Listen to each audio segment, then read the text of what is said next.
अस्सलामुअलैकुम। Welcome to online classes of Raim and Shan. Class 8 I am your mathematics teacher मेरा नाज, और आज हम बाकायदा अपने लेक्चर 7 का आगाज़ करेंगे। इसके लिए जो हमारा रिक्वायर्ड मटेरियल है वो हम मैट्रिक क्लास की मैथमेटिक्स की सिंक टेक्स्ट की बुक की एक्सरसाइज 2.3 से लेंगे, जो कि पेज नंबर 39 पर मौजूद है। टॉपिक ऑफ डिस्कशन जो हमारा आज का है वो है law of the power of power, law of quotient of power.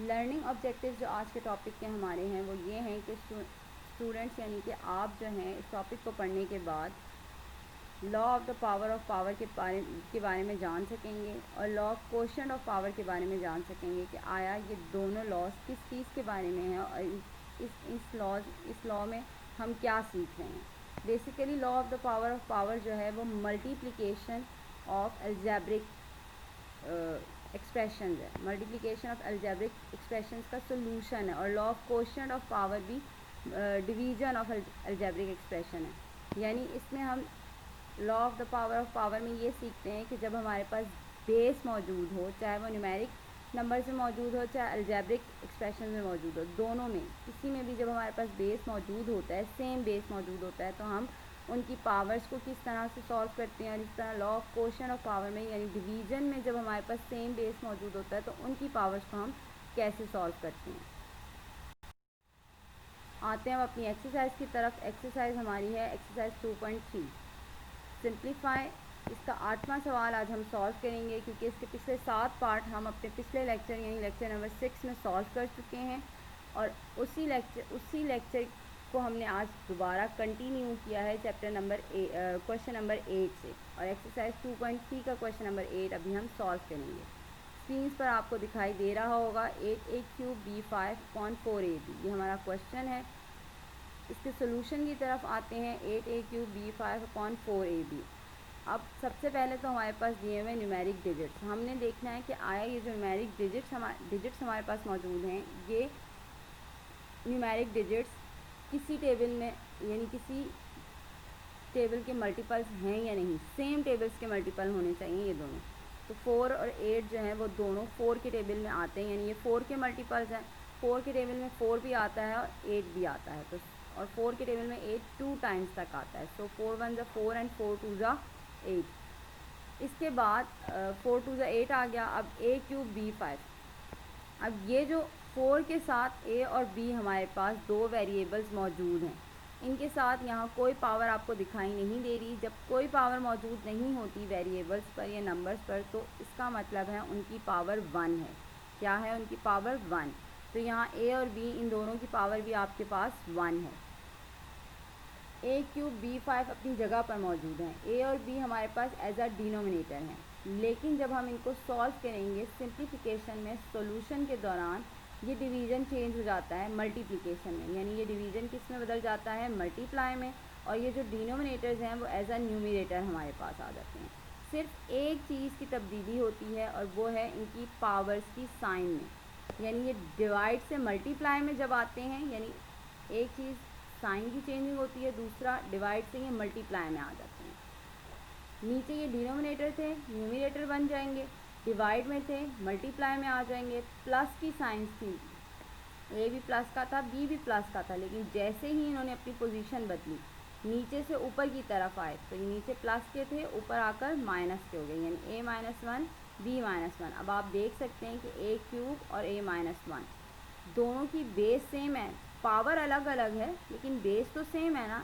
ये भी a दिया हुआ है, ये भी a दिया हुआ है। और मल्टीप्लाई में बेस का सेम होना ज़रूरी है। मल्टीप्लाई और डिवाइड में बेस का सेम होना ज़रूरी है, पावर्स का सेम होना ज़रूरी नहीं है। तो यहाँ हमारे पास बेस दी हुई है same a, same like b5, और b-1 में भी सेम बेस है हमारे पास b। तो जब सेम बेस है तो हम इसे एक बार लिखेंगे। सो 2a 3-1, और दोनों की पावर्स आपस में क्या हो जाएंगी? माइनस, यानी 3-1। यहाँ भी सेम बेस है तो दोनों की पावर्स आपस में क्या हो जाएंगी? माइनस, यानी b 5-1। जब 3 में से 1 को माइनस करेंगे तो 2 आएगा, और 5 में से 1 को माइनस करेंगे तो 4 आएगा, यानी इसका आंसर हमारे पास आएगा 2a² b 4। ये इस क्वेश्चन का आंसर है। अब इसके बाद अपने 9वें सवाल पर आते हैं। 9वां सवाल हमारे पास दिया हुआ है -21x6y9/3x2y5। सोल्यूशन इसका हमारे पास है, अगेन हमारे पास स्टार्टिंग में दो न्यूमेरिक डिजिट्स दिए हुए हैं -21/3। हम देखेंगे कि आया ये दोनों किसी एक टेबल के मल्टीपल्स हैं या नहीं, यानी एक साथ किस टेबल में आते हैं या नहीं। 3 के टेबल में 3 भी आता है और 21 भी आता है। सो 3 1 3 एंड 3 7 21। माइनस की साइन किसी से कैंसिल नहीं हो रही, इसलिए 7 के साथ माइनस की साइन एज इट इज़ आ जाएगी। x6 y9 को भी हमने सेम उतार लिया नीचे। अब रह गए हमारे पास x2 और y5। x2 नीचे यहाँ हमारे पास डिवाइड में है। जब ये अपनी पोजीशन यहाँ से चेंज करेंगे, इन्हें हमने सॉल्व करना है। तो डिवीज़न में सोल्यूशन के लिए इनकी पोजीशन चेंज करनी होती है, यानी अगर ये डिनोमिनेटर में तो इन्हें न्यूमिनेटर में चेंज कर देते हैं, यानी ये डिवाइड हो रहे हैं तो मल्टीप्लाई में ले आते हैं। नीचे ये डिवाइड हो रहे हैं, ऊपर आकर क्या हो जाएंगे मल्टीप्लाई। नीचे ये प्लस के थे, यानी इनकी पावर्स प्लस की थी, ऊपर आकर पावर्स क्या होगी माइनस की, यानी -2 एंड -5। अब बेस दोनों की सेम है यहाँ x और y की, यानी x6 भी दिया हुआ है, x -2 भी दिया हुआ है। इन दोनों की बेस सेम है तो मैंने एक बार ले लिया। -7 मैंने सेम एज इट इज़ उतार दिया। अब जब मैंने इनको सेम एज इट इज़ उतारा, फिर x और x दोनों की बेस सेम है, एक बार लिखा। x की पावर 6 है और इस x की पावर -2 है। जब x एक बार आ गया तो इनकी पावर्स को अब क्या करेंगे माइनस, यानी 6 -2। सेम y को हमने नीचे उतारा क्योंकि y और y की बेस सेम थी, एक बार लिखा और इनकी पावर्स को आपस में माइनस कर दिया, यानी 9 - 5। डिवीज़न में हमेशा पावर्स को माइनस किया जाता है, डिवीज़न में हमेशा पावर्स को क्या किया जाता है माइनस किया जाता है। सो -7 x4 और y4 हमारा आंसर आएगा।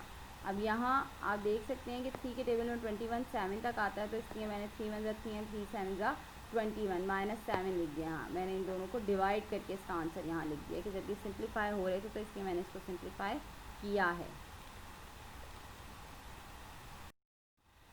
इसके बाद हमारा 11वां सवाल है, वो है -20 bracket 2p -3q bracket close 12 bracket 4 -3r bracket close 3 upon -4 bracket 2p -3q bracket close 9 bracket 4 -3r bracket close. अब इस सवाल को दोबारा एक बार उतारेंगे सोल्यूशन के बाद और देखेंगे कि 4 और 20 दोनों किस टेबल के मल्टीपल्स हैं या नहीं, यानी 24 से डिवाइड भी हो रहा है। 4 के टेबल में 25 तक आता है और माइनस से माइनस कैंसिल हो जाएगा, माइनस प्लस हो जाएगा, इसलिए माइनस दोबारा लिखने की ज़रूरत नहीं है। ऊपर की दोनों ब्रैकेट्स हमने सेम एज इट इज़ नीचे उतार दी।